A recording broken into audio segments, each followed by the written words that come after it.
Hello valued viewers, I hope you're all doing very well. Last week we looked at the new Chinese Type 055 destroyer, the most feared Chinese escort ship at the moment. Today we're looking at its little brother, the second most feared Chinese escort ship, the Type 052D. We have a brand new high fidelity model of her in DCS as made by Current Hill. Hello CH. Hello. Viewers, we're going to go through the basic statistics, we're going to have a look at the model, we're going to use the various weapons, and then we're going to, of course, pit it up against another foreign destroyer. So, Type 052D, the Type 052 series will be China's backbone to their navy, which is growing bigger by the day. Currently, according to Wiki, there are 25 052Ds completed, with more on the way. This model features custom 3D models, custom textures with roughnecks, custom weapons, custom ammo, custom muzzle effect for CWIS, custom sounds for weapons, navigation lights, helicopter pad with lights.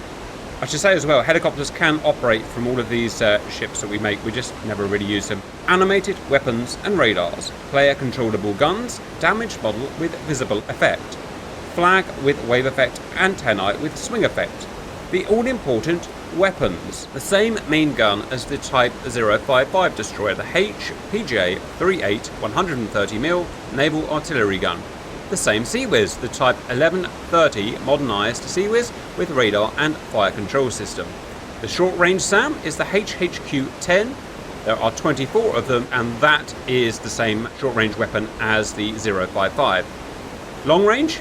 Same as the 055, we have HHQ 9 Bravo long range SAM, 40 of them in VLS. Very powerful SAM, comparable with America's SM-6.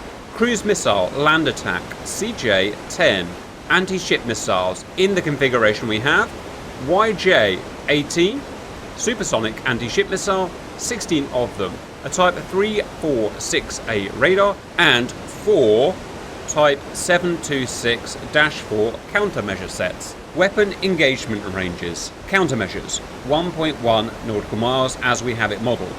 The CWIS 2.4 nautical miles. HHQ-10 just under 5 nautical miles. Main gun 12.4 nautical miles. The HHQ-9B 135 nautical miles. The YJ-18 and ship missile 205 nautical miles, and the CJ-10 land attack cruise missile 430 nautical miles. Guys, let's have a look at the model next. As ever from CH, it's excellent, as good as you would get in core game, which is really good to see.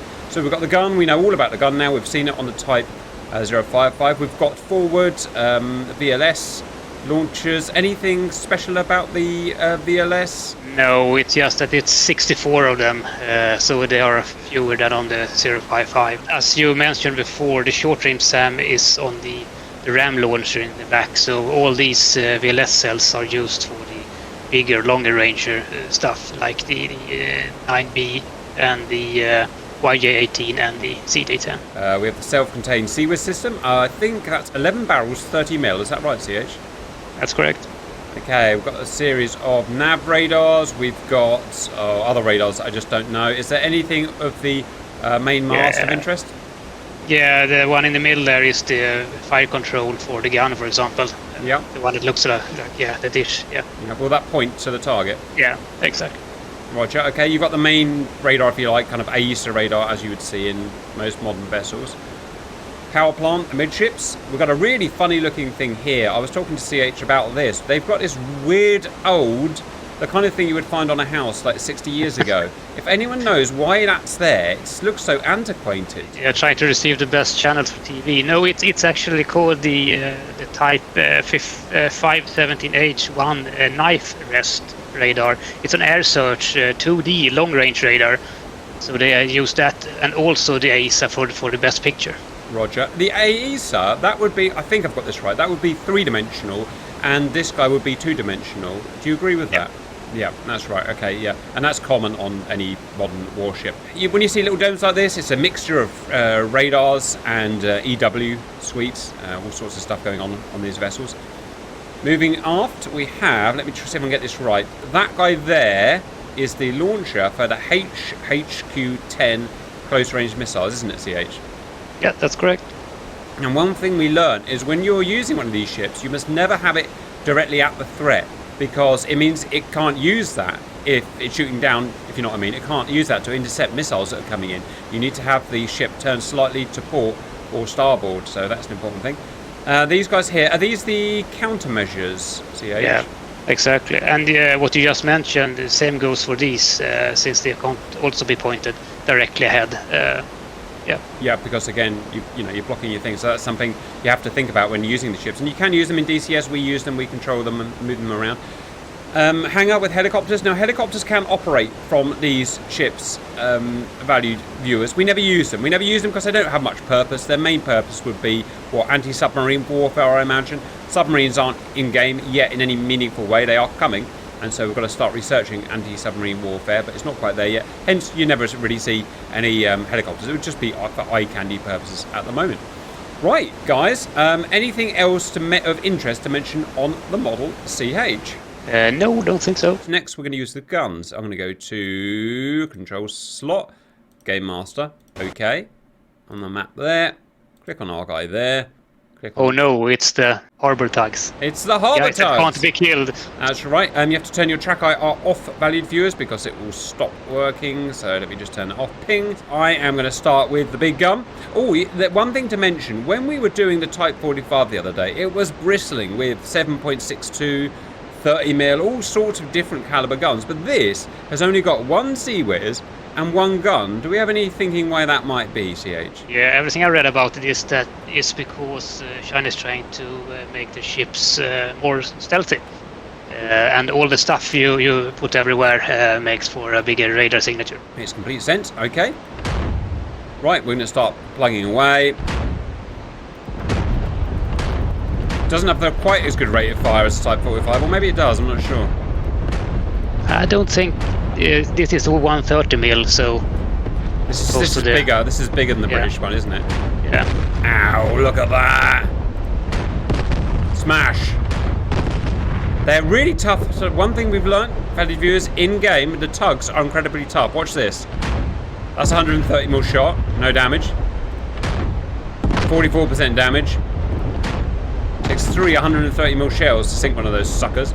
Right, very good. I'm going to press Quebec and I'm going to go to the gun. This is probably my favourite weapon in the game, bar none. It is an 11-barrel, 30mm with high explosive shells. CWIS. It's ridiculous. Watch this.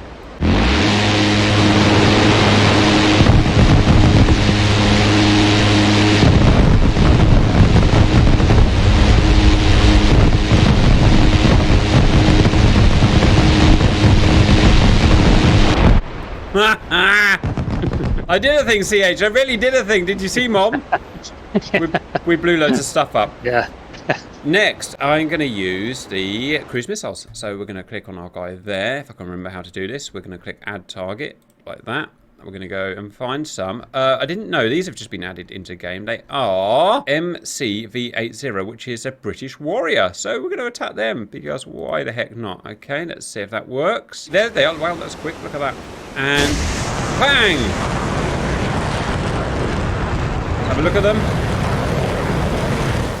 That should be a 1,100-pound warhead. 1,100-pound warhead, roger. I like how it rolls over. Yeah. Wow, look at them going. Range in-game 430 nautical miles, which is as big as most of the map. So basically, they're going to go forever. On the plus side, I get to see the Warrior for the first time. Look at that, viewers. Warrior in-game, as you see it.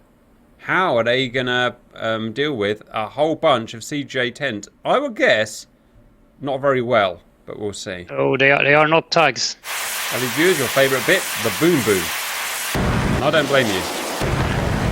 Some very non-tactically spaced warriors. And get some. Oh my goodness! Whoa! Warrior not good at blast damage. Wow. That was pretty effective, yeah. It really was, wasn't it? Would have sufficed with one. Britain not happy. But don't worry, viewers, because Britain's about to get even less happy next. Next valued viewer. Oh, no, it's still coming. We'll wait. We'll wait.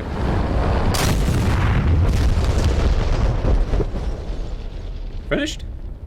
Definitely finished. Right, viewers, next comes the main attraction. Of course, we're going to do a destroyer fight. Now, the previous one we did was this.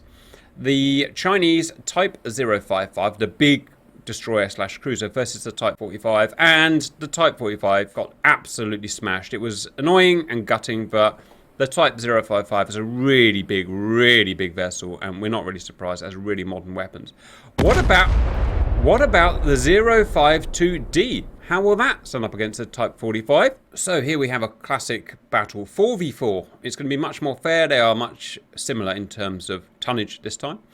We've got the Type 45 from UK over here. We've done a video on that already. And we've got the Type 052D here. We've not tried this because we like to be surprised. We don't like scripting the matches. So, guys, I'm going to ask for your predictions. 052D, as you've seen it, versus Type 45. The Type 45 has Naval Strike Missile. The Type 052D has YJ-18 supersonic missile, but not stealthy. Yeah, we have seen the YJ-18s before. The issue is, I think Type 45 can defend itself pretty well against those, but it just needs one. They are so heavy and so fast. So if one slip through, it's, yeah, goodbye. And we're off. Right, who's going to have the first pop? It's going to be... no one yet. Oh, there we go. The VLS launch, YJ-18 supersonic missile, very fast, very dangerous. Let's see. Oh, and Naval Strike Missiles coming out as well. We've seen them before. One of you valued viewers noticed that we've actually modeled them flying upside down. Sorry about that. We've never seen what they look like in real life. So yeah, would have been worse. We could have modeled them with the back and front. Yes, that's right. We could have. Yes, back to front. That would have been interesting. I think they look cool like this. They look kind of drone-like. Yeah. Yeah, funny. exactly. Speeds. Oh, and let's just have a pause because let's just have a little look. Naval Strike Missile cruising at 1,000 knots, and they will go down to subsonic once they've come off their solid rocket booster. The YJ-18s will sustain supersonic speeds. How do they do that? They will actually increase their speed. I modeled. They are actually supposed to be subsonic for a long part of their travel, and then they will go super fast at the end. But since it's hard to model it exactly like that, I have made them to increase the speed until it, where it should end at 2.5 to 3. Yeah, we have the same problem with our airborne Meteor missile. They're supposed to go slow and then suddenly speed up. Now, we can't do that in DCS. We don't have that tech yet, so we have to do it like CH is saying. It's the closest we can get, and to be honest, it won't make a huge amount of difference. Now, interestingly, Asters are shooting at the YJs, but the 052 are not shooting at the Naval Strike Missile. I wonder if that's a radar detection issue, but we'll find out. Yes, water RCS, if they are too low. Roger, you guys have asked us to model a small RCS for the NSM, and that's what we've gone. So you will see some of that model today.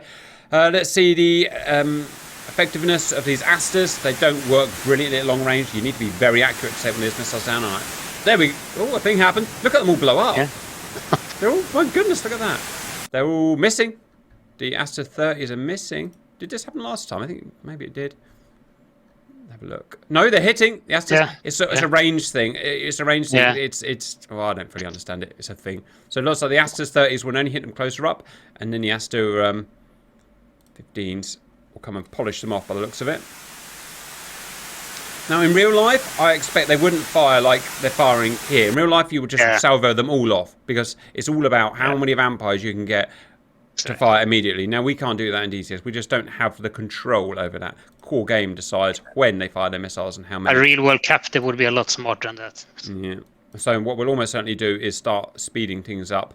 But in real life, they would just chuck them out because they're fire and forget weapons. All of these are fire and forget weapons. It speeds stuff up now. So it's going to be one of these wars of attrition, valued viewers, where it's all about overcoming the defences. The defences on all of the ships are more powerful than the attack. Yeah. It's easier to make defence than it is attack. So it's all about making them run out of missiles. There's a lot of inefficiency happening on the British side. They're really pushing the buttons. They really are. Wow, these guys are going nuts. The Chinese are absolutely salvoing the 9QBs out. Look at that. Now that's inefficiency, if ever I've seen it. And it's all about threat. If I pause it there, it's all about threat, isn't it, CH? Yeah, Again, we don't have full control of this. And since we have, they are there independently of each other right now. We should mention that. Roger. So what we're saying there is these ships, I've not linked them as a group. If you link them as a group, they will actually deconflict, if that's the right word. They will be a bit more intelligent about how they fire. But I usually don't have them as a group. It causes its own problems in various situations, which is why I usually have them like this. But so they're essentially acting completely independently. Yeah, they work on a threat basis in the core game coding. So depending how threatened they feel, how many missiles they'll launch. And currently they're feeling extremely threatened by Naval Strike Missile. Yeah, they're going all in. Yeah. Well, I think I see Britain winning this one because they're going to run them out of HQ9s at this rate. Look at that. Look how many they drained there. And that's part of the battle, draining the missiles. But remember how many they have 16 YJs per 052. Roger. We're going to be looking. And they have 8 per Type 45. We're going to be looking at a scenario happened a few years ago when a Type 45 was faux assaulted by 17 Russian aircraft. And one of the things that's going to come into that is the finite amount of missiles on the ship and the ability for Russians to drain the British missiles. I think that'll be really interesting. Right, to speed that up a bit, you can get a feel for kind of what's going on. Again, the British are not connected, so they're all separate, hence there's no deconfliction again or optimization of the missile shot. But still, I think the Aster's working pretty well against the YA because you know how hard it is to make the trajectory calculations for things moving that fast, especially in DCS. It struggles it. And that's in real life, that's a thing as well. Especially when it comes to ballistic missiles. Things going very fast, it's very hard to create a trajectory on the fly. Very easy to get it wrong. We start thinking about numbers. So each Type 45 has how many Naval Strike Missile? 8, is it? 8, yeah. And they are there. There they are, look. And how many YJ-18s does the Type 052D have? I've forgotten. 16. 16, twice as many. Ah, right. Well, this is a one-way battle then, isn't it? All right, well, let's see. Okay, that massive thing's happening again when they chuck all their missiles out. Look at that. I'm tracking all my missiles out. Yeah. Nothing's got through on either side. Oh, someone's going to run out of something soon. And let's not forget that the Type 052Ds also have 8 of the VLSLs with the cruise missiles that's not being used right now. They could have had YJ-18. Yeah, right, yeah. So, oh, hang on, a thing's about to happen. A thing is happening. Oh, no, come on. Let's see the close-in defense here. Why do we always lose? Right, yeah, that's annoying. Right, we'll watch the first one from the missile. I'm afraid we're out of weapons, viewers. We're out of missiles. So what they're going to fire? Gunners. Yeah, so they've got to defend themselves now. They've got the that thing there, the autocannon. They've got the minigunners who are just going to spray and pray. They've got the Sea-Whiz, which I can't see. Where's the Sea-Whiz? There they are. There, Sea-Whiz. Right, this is going to be ugly. I'm not sure which ones they're actually going for. I think it's this one. Let's see. Oh, no. There we go. Look. You hear the minigun, you hear the... Can't intercept it, they're too fast. Yeah, exactly. It's impossible at that speed. Can't do the calculations. They're coming in at, I don't know what it is, but like they speed up to Mark 3 or something at the end when that's what we've simulated. Yeah, so exactly. Oh dear, valued viewers, the poor British get such a bad rap. We're supposed to be bloody king of the seas. I said again, we've got the oldest ship here again. Our ship is many years older than a 052. 052 is 9 years old. So it's much more modern. Stop. Why don't we watch one in slow motion, viewers? They're really trying. Oh. But you can imagine standing there and trying to hit something moving at Mach 3. Right, yeah, it's just almost impossible. This one didn't fire it. It got confused. Someone confused him. Look at that for a screen grab. That's exactly what everybody just wants. Oh dear. One left. Oh, and here comes one YJ. Damn you. Oh, they shot their own YJ-18 down. What a bunch of knob ends. Right. And there's no more YJ-18s coming out. They're out. Yeah. Right. Yeah. This is going to be interesting, guys. Right, keep going. No, I was slightly wrong with that calculation. He was teasing you. Yeah. Yeah. Oh dear. And I don't think this guy's not firing either, so I think he's out of whatever he's out of. Yeah, he's just out of morale. No, yeah, it's a thing. Oh, too fast. They bow their heads. Yeah. Bang, smash. Well, sorry, British. I'm British, obviously, and I don't want to see my ship failing, but it, you know, if you've been beaten, you've been beaten. We ran out of missiles. As simple as that. We're optimizing our fire, but neither were the Chinese, and either side was just as bad. It's just how we set it up. So, you know, it's not unfair on either side. The simple fact is the 052D beat the Type 45. As soon as Britain start refitting the Type 45s with the Sea-Ceptors, as soon as I see some sort of picture of it in real life, I will make an upgraded version also. And I think with the Sea-Ceptors it will actually take out a lot more of the incoming. It'll have more missiles, won't it? Yeah, exactly. Like CHs, we try and wait until the thing, unless we're deliberately doing a future thing, we try and wait until the thing is actually there and sailing before we make it, because otherwise, that's a discussion for another day, but it's a thing, obviously. Yeah, at least on some sort of picture, and there is in the same year something is happening, so it doesn't get all fantasy-like. There's the 052D. Value viewers, obviously this is freely available as CH does with this stuff, and we'll put the link in the video description. Oh, money. Oh yes, because we lost the ships. Wow, $4.5 billion. In basic dollar terms, a Type 45 in Britain costs significantly more than a 052. A 052 is 850 million, and a Type 45 is over $1 billion for reasons I don't understand. I think it's because it's the amount, as it usually is, the amount made. We only made 6 of them, and they've made 25 plus of these already. So it's all about quantity of how many you've built and modularity and stuff, isn't it? Right, CH, great work as ever. Anything to add? No. Okay, bye-bye.